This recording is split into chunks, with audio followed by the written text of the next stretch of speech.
הכל נראה חיבה, רחובות שוממים, זה לא מקום זוהר, גגות מטפפים, חלונות נפתחים, ריחות זבל באוויר, אוי אובות מפנים.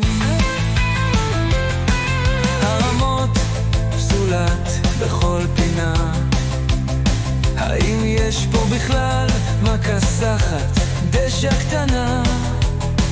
מקומות שלא נוגעים ב40 שנה, מבט מעל הגשר הוא רק חורבה, כי את ניטפים מכה קשה, מחפש דרך לברוח מהר, אפילו עכברים כבר לא נשארו,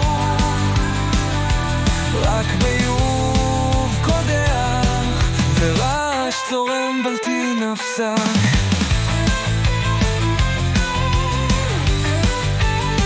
קירות מתקלפים, טיח נושר, חלומות שבורים בשבילים שמתפתלים, איש לא מחייך כאן, אפילו לא צעצוע, כל טיפה במקום היא כמו עקיצה, אבל אני פה תקוע, לא יכול לעזוב למרות הסבל, מנסה למצוא משמעות בתוך הכאב, לוקח את הכל באוויר המזוהם, קריאת נטפים מקרות קשה, מחפש דרך לברוח מהר, אפילו עכברים כבר לא נשארו, רק ביוב קודח ורעש צורם בלתי נפסק.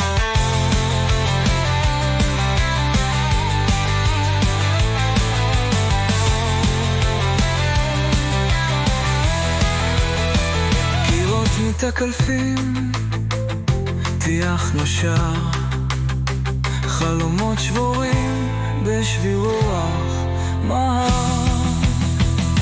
אפילו עכברים